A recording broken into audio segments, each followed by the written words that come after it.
ఐబొమ్మ రవి కేసులో సంచలన విషయాలు వెలుగులోకి వచ్చాయి. హెచ్డీ సినిమాల పైరసీపై గుట్టు విప్పినట్లు పోలీసులు వెల్లడించారు. టెలిగ్రామ్ ఛానల్ ద్వారా సినిమాలను పైరసీ చేస్తున్నట్లు నిర్ధారించారు. శాటిలైట్ లింక్ ను హ్యాక్ చేసి హెచ్డీ సినిమాలు రికార్డ్ చేసి వాటిని పైరసీ కేటుగాళ్లంతా కలిసి హెచ్డీ హబ్ టెలిగ్రామ్ ఛానల్ నిర్వహిస్తున్నట్లు పోలీసులు గుర్తించారు. క్యూబ్ నెట్వర్క్ ను సైతం ఐబొమ్మ రవి హ్యాక్ చేసినట్లు పోలీసులు నిర్ధారించారు. ఇదే అంశానికి సంబంధించి పూర్తి సమాచారం మా ప్రతినిధి అరుణ్ అందిస్తారు. సినిమా పైరసీలో అరెస్ట్ అయి విచారణ ఎదుర్కొంటున్న ఐబొమ్మ రవి ఈరోజు మూడో దఫా విచారణలో భాగంగా ఈ రోజు నుంచి కూడా 12 రోజుల పాటు విచారించనున్నారు.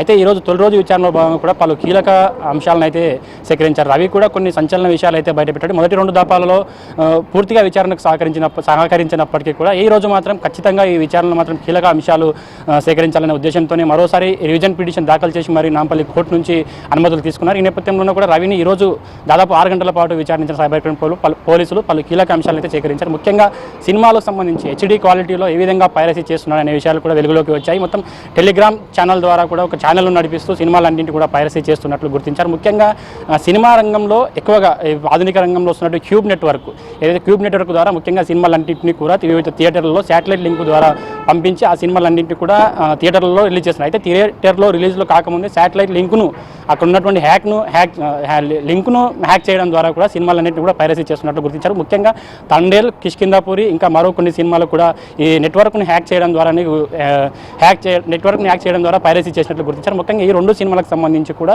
తండేలు, కిష్కిందాపురి అలా మరికొన్ని సినిమాలతో పాటు ఇవన్నిటి కూడా సినిమాలు రిలీజ్ కంటే ముందే హెచ్డీ క్వాలిటీలో సినిమాలన్నింటినీ కూడా పైరసీ చేసి ఐబొమ్మ బప్పం వెబ్సైట్లలో కూడా ఈ సినిమాలు అయితే అప్లోడ్ చేస్తున్నట్లు కూడా ఒప్పుకున్నాడు. ముఖ్యంగా గత 8 రోజుల పాటు జరిగిన విచారణలో మాత్రం పలు అంశాలను అయితే విచారించలేదు. ముఖ్యంగా బెట్టింగ్ యాప్కి సంబంధించి కూడా వివరాలు కేవలం బెట్టింగ్ యాప్స్ ప్రమోషన్ చేస్తున్నట్టు గుర్తించారు తప్ప బెట్టింగ్ యాప్ యాజమాన్యానికి సంబంధించిన కూడా వివరాలు అయితే చెప్పలేదు. అయితే ఈ విచారణలో మాత్రం అవి కీలకం కానుంది. ముఖ్యంగా ఈ విచారణలో అయితే మొత్తం సినిమా ఇండస్ట్రీని కుదిపేసినటువంటి దాదాపు ఒక్కో సినిమాకు $100 నుంచి $300 తీసుకున్నట్లు కూడా గుర్తించారు. అయితే సినిమా రిలీజ్ కాకముందే ఆ క్యూబ్ నెట్వర్క్ అయితే ఏదైతే డిజిటల్ వెబ్సైట్ ఉందో ఆ వెబ్సైట్ను పూర్తిగా హ్యాక్ చేసి అక్కడ ఉన్నటువంటి శాటిలైట్ లింక్ ద్వారా అయితే ఒకేసారి దాదాపు 8 థియేటర్లలో సినిమా రిలీజ్ చేయాలనుకుంటే ఆ సినిమాను ఆ థియేటర్లలో కూడా సినిమాలన్నీ రిలీజ్ కాకముందే మొత్తం ఈ శాటిలైట్ నెట్వర్క్ మొత్తాన్ని కూడా హ్యాక్ చేసి సినిమాలు పైరసీ చేసినట్లయితే గుర్తించారు. ఇప్పుడు గత వచ్చే 12 రోజుల పాటు కూడా అయితే ఈరోజు విచారణ పూర్తయింది. మరో 11 రోజుల పాటు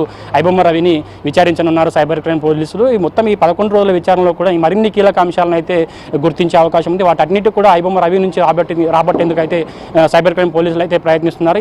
ఈ 11 రోజుల విచారణ మాత్రం చాలా కీలకం కానుంది. ముఖ్యంగా బెట్టింగ్ యాప్స్ సంబంధించి వాటి నిర్వాహకులు ఎవరైతే ఉన్నారో వాటి యాజమాన్యానికి సంబంధించి వారి యొక్క వివరాలను కూడా పూర్తిగా సేకరించే అవకాశం ఉంది. మొత్తం రవి పైన 4 కేసులు నమోదయ్యాయి. ఒక్కో కేసులో 3 రోజుల పాటు అయితే విచారించినారు. మొదటి 8 రోజుల విచారణలో మొత్తం సినిమా పైరసీలకు సంబంధించి విచారణ చేపట్టినప్పటికీ కూడా ఆ విచారణలో పూర్తిగా రవి సహకరించలేదు. కొంతవరకు సహకరించాడు. హెచ్డీ సినిమాలన్నింటినీ కూడా హెచ్డీ అయితే మొదట తమిళ రాకర్స్, హిందీ కొన్ని వెబ్సైట్ల ద్వారా సినిమాలన్నింటినీ కూడా కొనుగోలు చేసి టెలిగ్రామ్ యాప్ ద్వారా తనకున్న టెక్నాలజీ ఉపయోగించుకొని సినిమాలన్నింటినీ కూడా హెచ్డీ క్వాలిటీకి మారుస్తూ వాటిని అన్నింటినీ కూడా పైరసీ చేసినట్లు మొదటి విచారణలో చెప్పాడు. అయితే ఈ రోజు విచారణలో భాగంగా వేగంగా టెలిగ్రామ్లోనే ఒక పేజ్ క్రియేట్ చేసుకుని ఆ పేజ్ ద్వారా సినిమాలన్నింటినీ కూడా అప్లోడ్ చేస్తున్నట్లు రవి ఒప్పుకోవడం జరిగింది. ముఖ్యంగా ఈ టెలిగ్రామ్ నుంచి కూడా పలు కీలక అంశాలను అయితే రవి యొక్క టెలిగ్రామ్ నుంచి కూడా పలు కీలక అంశాలను అయితే సేకరించారు. మొత్తం సినిమాలు అయితే పూర్తిగా సినిమా థియేటర్లలో రిలీజ్ కాకముందు హెచ్డీ క్వాలిటీ కల సినిమాలన్నింటినీ కూడా క్యూబ్ నెట్వర్క్ ఏదైతే సినిమాలు షూటింగ్ అదేవిధంగా రికార్డింగ్ మొత్తం పూర్తయిన తర్వాత కూడా ఆ థియేటర్లకు పంపించే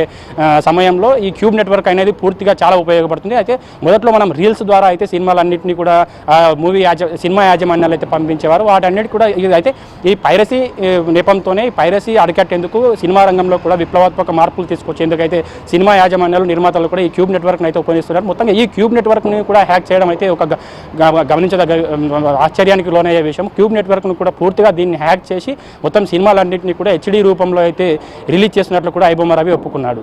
అయితే ఈ 11 రోజుల పాటు వచ్చే ఈ విచారణలో మాత్రం మరిన్ని అంశాలు అయితే వెలువడే అవకాశం అయితే కనిపిస్తుంది. రాజేంద్ర, అంటే మరోపక్క వరుస కేసులకు సంబంధించి ఎటువంటి ఇన్ఫర్మేషన్ వస్తుందంటే ఒకదాని తర్వాత ఒకటి కస్టడీలోకి తీసుకుంటున్నారు కదా, ఈ నేపథ్యంలో మరికొన్ని కేసులు ఏమన్నా బనాయించే అవకాశం కనిపిస్తుందా? అయితే రవి మొత్తం ఇప్పటి వరకు రవి పైన 5 కేసులు నమోదయ్యాయి. 5 కేసుల్లో భాగంగా 5 కేసుల్లో కూడా ఎఫ్ఐఆర్ పూర్తయింది. అయితే మొదటి కేసులో ఏదైతే ఐబొమ్ సినిమా పైరసీలకు సంబంధించి మొదటి 8 రోజుల పాటు విచారణ జరిపించారో, ఆ తర్వాత ఇప్పుడు ఒకటి బెట్టింగ్ యాప్స్, అదేవిధంగా పలువురు సినీ నిర్మాతలు ఇచ్చిన ఫిర్యాదుల ఆధారంగా అయితే మొదట ఈ కొందరు నిర్మాతలు కూడా మా మూవీలు పైరసీ చేయడం వల్ల చాలా నష్టపోయామని చెప్పేసి ఒక ఫిర్యాదు అందించారు. అదేవిధంగా బెట్టింగ్ సైట్స్, ముఖ్యంగా బెట్టింగ్ యాప్స్ సంబంధించి తెలంగాణ ప్రభుత్వం కూడా చాలా కీలకంగా వ్యవహరిస్తుంది. బెట్టింగ్ యాప్స్ నిర్మూలించాలనే క్రమంలో కూడా ఇప్పటికీ చాలా మంది సినీ ప్రముఖులను కూడా బెట్టింగ్ యాప్స్లో ప్రకటనలో పాల్గొన్న వారందరినీ కూడా విచారిస్తుంది. ఈ నేపథ్యంలో ఒకవైపు బెట్టింగ్ యాప్స్, అదేవిధంగా సినిమా పైరసీ, ఇంకా మనీ లాండరింగ్, ఈ కోణంలో కూడా మొత్తం 5 కేసులు అయితే నమోదయ్యాయి. ఇప్పటికీ ఒక కేసులో విచారణ ముగిసింది, మిగతా 4 కేసుల్లో అయితే విచారణ కొనసాగుతుంది. ఇప్పటికైతే ఈ మొత్తం 5 కేసులు అయితే నమోదయ్యాయి, మరినైతే కేసులు నమోదు కాలేదు. అయితే ఇప్పటికీ రవి బెయిల్ పిటిషన్ పైన కూడా విచారణ జరిగింది. అయితే కేసులో ఉన్నటువంటి తీవ్రత దృష్ట్యా రవికి కేసు విచారణలో ఉన్న సమయంలో బెయిల్ ఇస్తే సాక్ష్యాలు తారుమారయ్యే అవకాశం ఉందని కూడా సైబర్ క్రైమ్ పోలీసులు వాదించిన నేపథ్యంలో బెయిల్ పిటిషన్ అయితే వాయిదా వేశారు. మొత్తంగా ఈ 5 కేసులకు సంబంధించి కూడా ఒక కేసులో విచారణ ముగిసింది. ఇప్పుడు వచ్చే ఈ 4 కేసులను ఒక్కో కేసుకు సంబంధించి 3 రోజుల పాటు అయితే విచారణ జరిపించనున్నారు. ఈ విచారణ పూర్తయిన తర్వాత మరిన్ని అంశాలు అయితే వెల్లడించే అవకాశం అయితే కనిపిస్తుంది. రవికి సంబంధించి మాత్రం మొత్తం అతని దగ్గర ఉన్నటువంటి అకౌంట్ను మొత్తం ఫ్రీజ్ చేశారు. అదేవిధంగా మూసాపేటలో తను ఉన్నటువంటి ఇల్లును కూడా ఫ్రీజ్ చేశారు. మొత్తం దాదాపు కోట్ల రూపాయలు చేతులు మారినట్లయితే గుర్తించారు. కేవలం ఇదంతా చేస్తున్నటువంటి క్రమంలో మొత్తం కేవలం ఎంజాయ్మెంట్ కోసమే చేస్తున్నట్లు గుర్తించారు. ఎక్కువగా ఈజీగా మనీ సంపాదించిన లక్ష్యంతో ఈ వచ్చిన డబ్బును కూడా అతను విదేశాల్లో తిరుగుతూ ఎంజాయ్ చేసినట్లయితే తెలుస్తూ ఉంది. ప్రస్తుతం వాటన్నింటినీ కూడా అతనికి ఉన్నటువంటి 36 ఖాతాలను కూడా హోల్డ్ చేశారు. ప్రస్తుతం ఈ 11 రోజుల విచారణ మాత్రం అయితే కీలకం కానుంది. మొత్తం ఈ రోజు విచారణ ముగిసిన నేపథ్యంలో ఇంకా 11 రోజుల పాటు విచారణ జరుగుతుంది. అయితే ప్రస్తుతానికి సంబంధించి ఐబొమ్మ రవి పైన మాత్రం 5 కేసులు అయితే ఉన్నాయి. 5 కేసులకు సంబంధించి కూడా ఒక కేసులో విచారణ పూర్తయింది.